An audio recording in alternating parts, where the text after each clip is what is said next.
안녕하세요. 사회봉사부에서 활동하고 있는 정진세 집사입니다. 저는 2019년 중반까지는 주일 예배만 딱 보고 돌아가는 그야말로 전형적인 썬데이 크리스찬이었는데요. 그러다 50대 후반이 되어서야 뒤늦게 봉사의 길에 들어선 그야말로 막차를 탄 사람입니다. 뒤늦게 봉사를 시작하게 된 특별한 계기가 있으셨나요? 어느 날 문득 이러다간 안 되겠다라는 생각이 번쩍 들더라고요. 그래서 그즈음 주보 광고를 보고 무작정 서부요양원 봉사를 혼자 시작하게 되었지요. 처음 3, 4개월은 청소만 하다가 어르신들 장기 두는 봉사도 하고 그러다 사회봉사와 연결되어서 현재는 청량리, 바퍼, 수서지역 노인 반찬 배달, 새날 청소년센터 공부방에서 봉사를 하고 있습니다. 사회봉사부에서 최근 몇 년간 최고령 세례자를 배출했다고 들었어요. 지난해까지 있던 독거노인팀에서 90세 어르신 2분을 전도했는데요. 지금 생각해도 참 잘했다 싶어요. 코로나 때는 지원금만 송금할 때였지만 저는 마스크 쓰고 무조건 찾아뵈었습니다. 일단 찾아가지 않으면 직접 전도를 할 수가 없잖아요. 그런데 10만 원 드린다고 교회 무조건 오시겠어요? 절대로 안 그러시거든요. 그래서 저는 한 달에 2-3번씩 빈손으로 안 가고 어르신들 좋아하시는 과일이나 떡, 팥죽, 호박죽 등을 꼭 챙겨갔지요.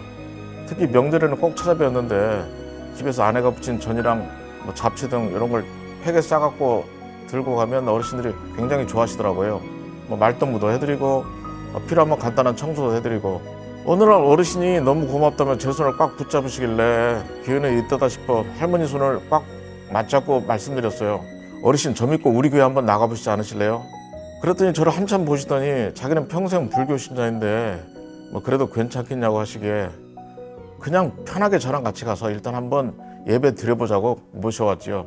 주일 아침 1시간 일찍 가서 모시고 와서 예배 드리고 교회 식당에서 식사를 대접하거나 아니면 주변 설렁탕 한 그릇 대접하고 이후에는 세신자 교육, 세례 교육, 문답까지도 받으시도록 했는데 할머니가 무슨 말인지 도통 모르시겠다고 하시는 거예요. 글자도 모르셔서 제가 세례 문답지를 대신 써드려가며 겨우 세례를 받으셨는데 정말로 신기한 게 2분 다 세례 받으시고 딱 2달 만에 요양을 가시거나 이사를 하셨어요. 그때 서두르지 않았더라면 세례 받으실 기회가 아예 없었을 텐데 나중에 춘천 요양원을 제가 개인적으로 찾아뵈었더니 바로 옆에 예배당이 있더라고요. 그걸 보는데 어찌나 마음이 놓이던지 정말로 전도하기를 잘했다 싶었습니다. 집사님의 전도 꿀팁이 있다면요? 물론 어르신이 완강히 거부하는데 억지로 끌고 나오는 건 그분을 괴롭게 하는 거라고 생각되지만 거부하지 않으신다면 당연히 교회로 모시고 나오는 것이 저희 의무이자 또 좋은 것 같고요. 그러기 위해서는 일단 먼저 자주 찾아뵙고 진심으로 마음을 좀 나누어야 하는 것 같아요. 일반 전도도 그렇지 않을까요? 나를 인도한 사람이 정말로 진실되고 나한테 잘해주고 또 믿을만 할 때 나도 한번 따라가 보자 하는 마음이 생기지 않을까요? 행함 없는 믿음은 죽은 것이다. 그런 말씀처럼 기도만 할 게 아니라 직접 몸으로 움직여야 한다고 생각합니다. 집사님은 여러 곳에서 오랜 기간 봉사하고 계신데 봉사할 때 가장 중요하게 생각하시는 원칙이 있으신가요? 사실 봉사로 가서 대접받으려고 생각하면 안 될 것 같아요. 봉사가 낭만적으로 포장되기 쉬운데 막상 가보면 거기는 치열한 현실이고 때로는 군대식으로 지시받기도 합니다. 그럴 때 가장 필요한 게 첫 번째는 참는 것, 두 번째가 성실성, 지속성이라고 생각을 합니다. 저도 서부요양원 봉사 가서 걸레마다 주인이 있는데 그걸 허락 없이 썼다고 일하시는 분한테 아주 욕을 먹은 적이 있어요. 순간 얼마나 화가 나는지. 그런데 순간 내가 여기서 같이 싸우면 서방교회 이름이 누가 되잖아요. 이번 한 번만 꼭 참자 하고 넘겼는데 나중에 결과적으로 봤을 때 참기를 참 잘했다 생각을 합니다. 그리고 나머지 반절은 꾸준함인 것 같아요. 한두 번 해보고 힘들다고 그만두시는 분들을 많이 봤는데 힘들더라도 참으시면서 6개월 이상, 1년 이상은 쭉 해야 본인의 성장에도 도움이 되고 은혜가 된다는 생각을 많이 합니다. 20년, 30년씩 같은 곳에서 봉사하시는 분들이 꽤 있던데 저는 50대 후반이 되어서야 봉사 막차를 탔거든요. 남들보다 늦게 시작했으니까 빼먹지 말고 열심히라도 해야지 나중에 하나님 앞에 갔을 때 꾸중 안 듣지 않겠느냐 이런 생각도 있었던 것 같아요. 그래서 저는 부모님 돌아가시지 않는 한 봉사는 절대로 빼먹지 않겠다 이런 마음으로 봉사를 하고 있습니다. 사실 봉사가 육체적으로 힘들 때도 많은데 그럼에도 계속 하시는 이유가 있으실까요? 요즘에는 매주 월요일 새날 청소년센터에서 취약가정 아이들 영어를 가르치고 있는데 아이들이 가끔 수업을 땡땡이 쳐서 발음을 맞출 때가 있어요.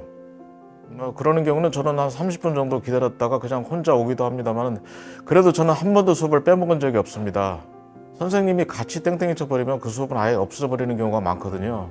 누가 인정해주지 않아도 우리가 하나님 보고 일하지 그렇게 최선을 다하다 보면 봉사처에서도 알아주게 되고 무엇보다도 팀원들이랑 같이 즐겁게 봉사하는 게 참 개인적으로 즐겁고 복됩니다.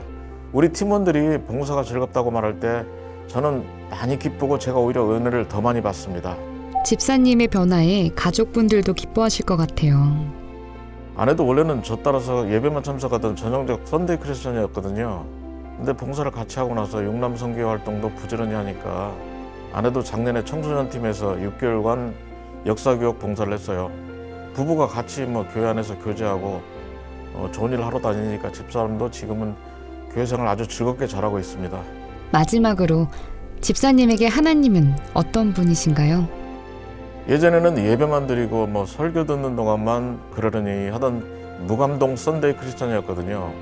설교 들을 때만 잠깐 감동받고 예배당 문을 나서면 끝이었지요. 그런데 이제는 봉사 현장에 있다 보니 기쁨이 있고 거기서 감동도 감사도 있더라고요. 무감동 선데이 크리스천을 기쁨과 감사를 이끄시는 하나님이십니다.